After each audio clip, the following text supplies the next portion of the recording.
Bienvenue à la grande édition de la télévision rwandaise qui couvrira particulièrement les analystes avisés de la région des Grands Lacs qui estiment que si les grandes puissances commencent à dénoncer le rôle de la République démocratique du Congo dans la crise de l'Est de ce pays, cela est un signal fort contre la RDC. Rwandais et Burundais qui font le commerce transfrontalier entre les deux pays se réjouissent de la décision de l'État burundais de ne plus exiger la somme de 15 000 francs pour le test Covid afin d'entrer dans ce pays. Le Rwanda va bientôt se doter d'un méga-projet agro-industriel de Gabiro à l'est du Rwanda qui s'étendra sur une superficie de plus de 16 000 hectares avec un coût estimé à environ 100 milliards de francs rwandais.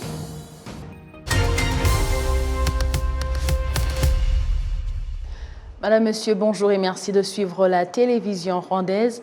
Les analystes avisés de la région des Grands Lacs estiment que si les grandes puissances commencent à dénoncer le rôle de la République démocratique du Congo dans la crise de l'Est de ce pays, cela est un signal fort contre la RDC. Jean Damascène, Manichim. Depuis bien de jours, le gouvernement du Rwanda n'a cessé de dénoncer l'attitude de certains pays occidentaux qui se sont laissés séduire par les mensonges de la République démocratique du Congo, accusant le Rwanda d'être à l'origine de l'insécurité grandissante dans ce pays. Et cependant, les États-Unis d'Amérique et l'Union européenne ont récemment condamné la collaboration entre la RDC et le groupe terroriste des FDLR. Ces pays demandent au gouvernement congolais de cesser toute alliance avec les forces génocidaires. D'après les analystes politiques de la sous-région, ce changement de perception pour les grandes puissances vis-à-vis de la situation sécuritaire à l'est de la République démocratique du Congo ne présente rien de surprenant. Ce qui est surprenant pour moi, ce n'est pas que les autres pays ou bien les autres organisations internationales puissent maintenant voir que le Congo, la République démocratique du Congo, a une part de responsabilité ou bien est responsable des problèmes internes à la RDC, ce n'est pas surprenant pour moi. Ce qui est surprenant pour moi, c'est que au moins maintenant, ils ont le courage, ces organisations internationales ont le courage de le dire clairement, ouvertement, mais je voudrais voir comme analyste ce qui serait très intéressant, c'est de voir des autres étapes à prendre, quelles sont les décisions consécutives à cette déclaration-là. Mais d'abord, la République démocratique du Congo et son leadership, surtout le président Tshisekedi, se voit comme un enfant gâté.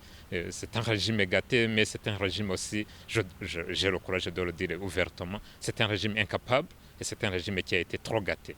Alors, maintenant que la communauté internationale commence à demander à ce régime gâté de prendre des mesures, d'arrêter l'idéologie du génocide, de mettre fin aux persécutions aux personnes rwandophones et surtout de communautés tutsi, de mettre fin à la collaboration des forces armées congolaises avec les FDLR, c'est un pas important, c'est un pas significatif pour moi, du moins que la communauté internationale maintenant puisse le dire ouvertement et clairement aux autorités congolaises. Les analystes de la politique de la sous-région estiment qu'il est grand temps de bannir la politique du mensonge prônée par les autorités congolaises, ce que malheureusement ce pays refuse de faire depuis longtemps. Congo ne veut pas résoudre la question. Il cherche à distraire l'opinion. Je peux partir des conventions que Congo a faites avec les rebelles qui réclament leurs droits. Congo, chaque fois, ou soit la République démocratique du Congo, prône la voie des mensonges, puisqu'il ne veut pas. Donc, donc la République démocratique du Congo manque une volonté politique pour résoudre tous ces problèmes.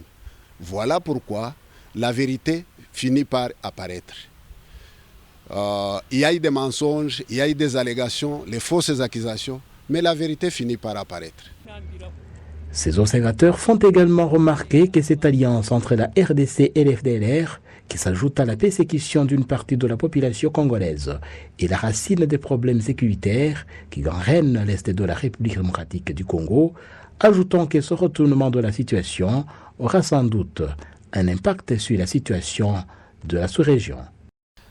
Chaque message politique sur le plan diplomatique a un impact. ce qui serait important, ce sont les mesures consécutives à ces déclarations qu'elles font. Le Rwanda reste ouvert, a été toujours ouvert. Moi, je ne crois pas que le Rwanda a une idée contre la République démocratique du Congo. Je ne pense pas que le Rwanda a une haine quelconque contre les autorités congolaises. Et ce qu'il faut adresser, ce sont les routes, les causes du problème, les causes du conflit interne à la RDC, qui est attribué au Rwanda, mais qui n'est surtout pas le cas. Mais je pense que si la communauté internationale met la pression sur le gouvernement du Congo, demande ouvertement au président Tshisekedi de mettre fin aux persécutions, de mettre fin à la collaboration de ses forces armées avec les FDLR, mettre fin à l'idéologie génocidaire, l'idéologie de la haine qui est maintenant la propriété interne au gouvernement congolais. Je pense que cette pression internationale, si elle est accompagnée avec la volonté politique interne aux autorités congolaises, ça peut avoir un impact positif. Mais de toutes les façons, c'est un pas. Je pense que si la communauté internationale insiste, si elle est consistante dans cette démarche-là, je pense que ça pourrait avoir un résultat, un impact important, mais il faut que ce soit durable, que ce soit un engagement ferme de la communauté internationale, mais surtout la volonté politique des autorités congolaises est très importante aussi. Il faut que ça soit mis ensemble pour que ça puisse avoir un impact positif. Le récent rapport des experts de l'ONU démontrait bien que le gouvernement congolais travaille étroitement avec les FDLR, tout comme certaines organisations non gouvernementales de ce pays.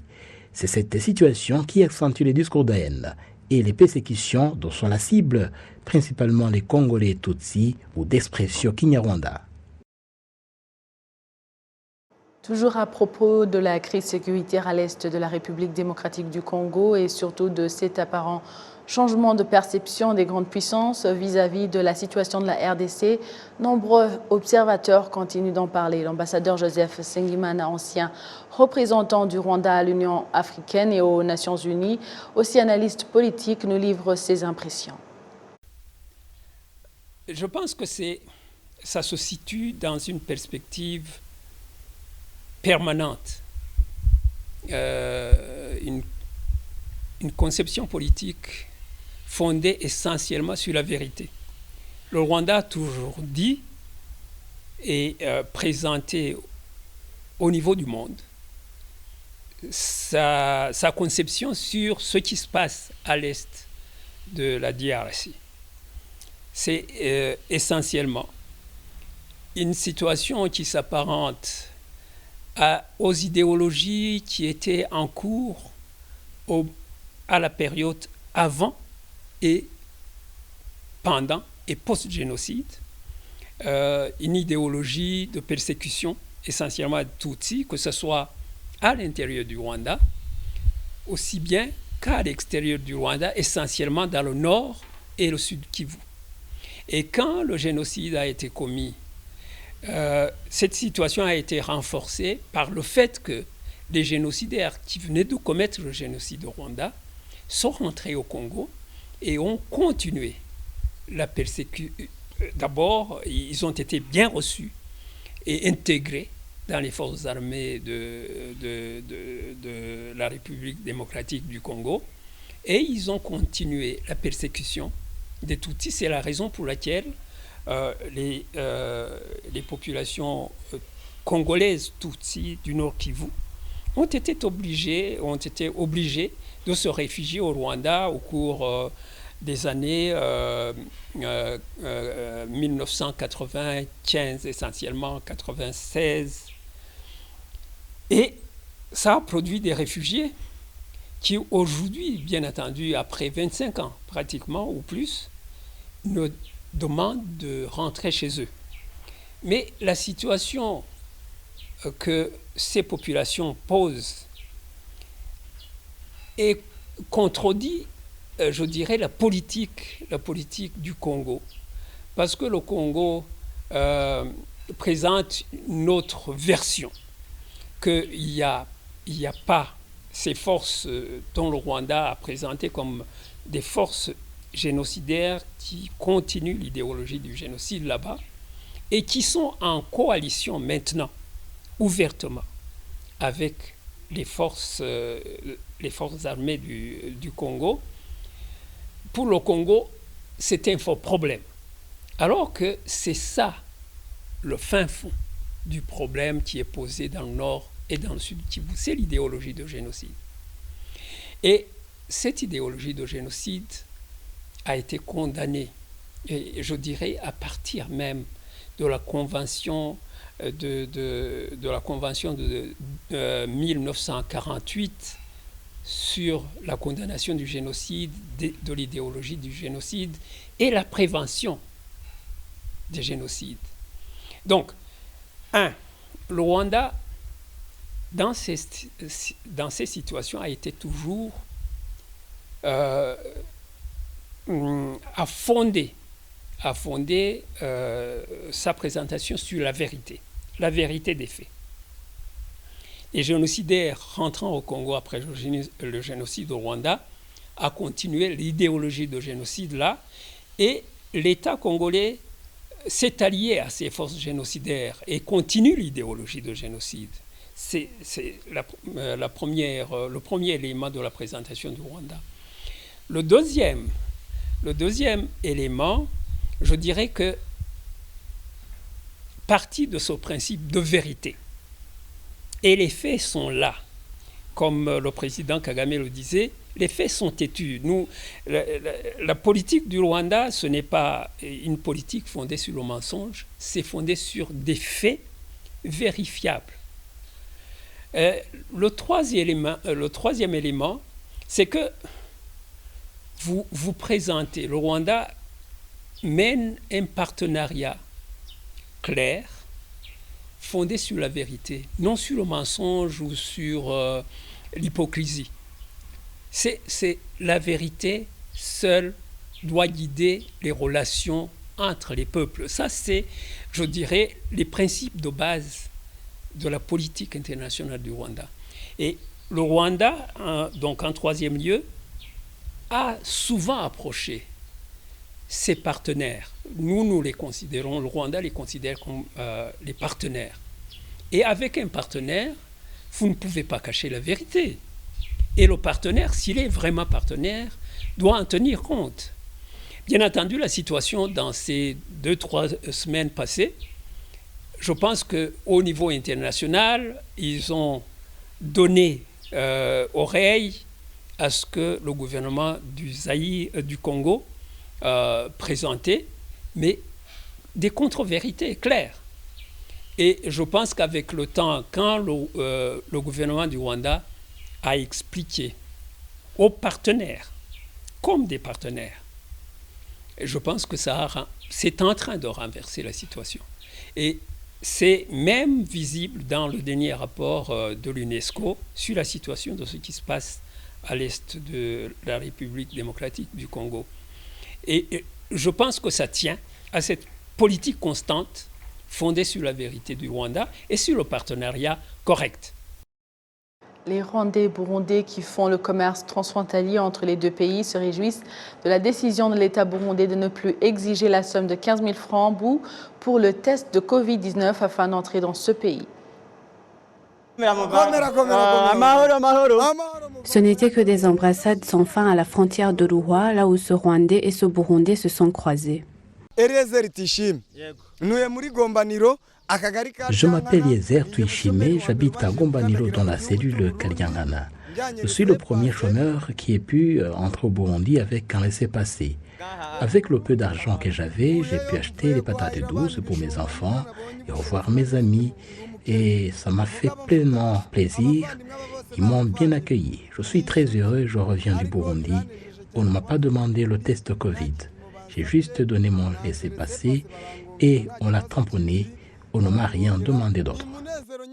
La fermeture des frontières en 2015 a fait que les habitants des deux pays ne se voient plus et la pandémie du Covid-19 n'a fait qu'aggraver la situation. À l'ouverture des frontières, on exigeait la somme de 15 000 pour entrer ou sortir du Burundi, mais cette mesure n'est plus en vigueur. Le gouvernement burundais a sorti un communiqué le 5 janvier 2023 dans lequel il précisait que cette somme d'argent n'est plus nécessaire. Les Burundais et les Rwandais sont heureux car grâce à cette décision, ils vont encore échanger des marchandises.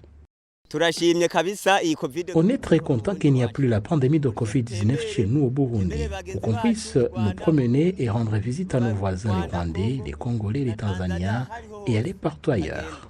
Une journée après cette décision, dans la matinée, on a observé peu de Rwandais, de Congolais et de Burundais, car beaucoup n'étaient pas encore au courant de la décision. Les Burundais aussi traversaient la frontière. Normalement, entre 700 et 800 traversent la frontière de l'Ourois. Après la décision de ne plus exiger cette somme d'argent, son nombre de passagers va s'augmenter. Winnie Nkurunziza pour la télévision rwandaise. Le Rwanda va bientôt se doter d'un méga-projet agro-industriel de Gabiro à l'est du Rwanda qui s'étendra sur une superficie de plus de 16 000 hectares avec un coût estimé à environ 100 milliards de francs rwandais. Jean Damascène Manishimi pour le point. Aux abords de la rivière Akagera, à la frontière rwando-tanzanienne, dans le district de Nyagatare, au nord-est du Rwanda, les travaux de construction d'un barrage hydraulique sont en cours. Ce barrage sera utilisé dans l'irrigation afin de contrer l'irrégularité des pluies qui des fois handicapent la production agricole dans la région, réputée pour des faibles précipitations au Rwanda. Ce méga-projet agro-industriel est le résultat d'une coopération entre le gouvernement du Rwanda, avec une part de 93%, et une société israélienne qui détient 7% du coût total de ce projet. Après la construction de ces infrastructures d'irrigation, il reviendra aux opérateurs privés d'investir dans les travaux agricoles proprement dit, ce qui rapportera aussi bien pour eux-mêmes que pour le pays en général. Ce projet profitera aussi à une population de plus de 1500, avec une bonne partie de ceux qui habitaient dans cet endroit.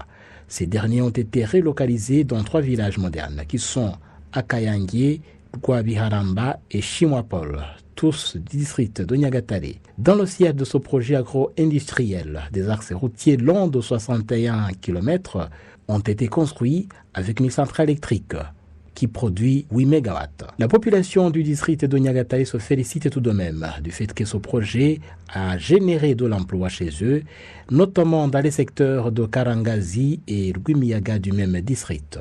Il est prévu que la première phase de ce projet débute avec mars prochain, qui verra l'irrigation pratiquée sur une superficie de plus de 5 000 hectares. Au terme, ce projet devra couvrir au total plus de 16 000 hectares.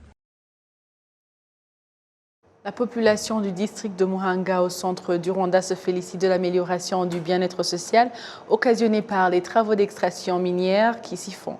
Le district de Muhanga se déclare également optimiste quant à la contribution accrue du secteur minier au développement de la population locale. Jean Damascène Manishim. Les habitants du district de Muhanga, comme ces dames du nom de Mukamudengue Dorothée, sont heureux de l'appui que leur apportent les sociétés minières opérant dans la région. Cette dame qui a reçu une maison après plusieurs jours dans une habitation non décente, la joie est au comble.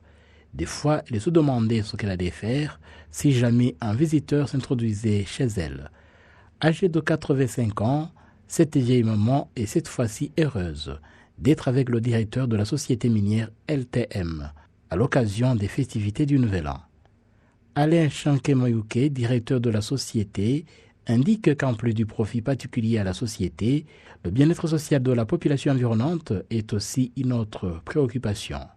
Aujourd'hui, c'était une fête où on devrait remercier d'abord en tant que chrétien Dieu pour les épreuves que nous avons rencontrées en 2023.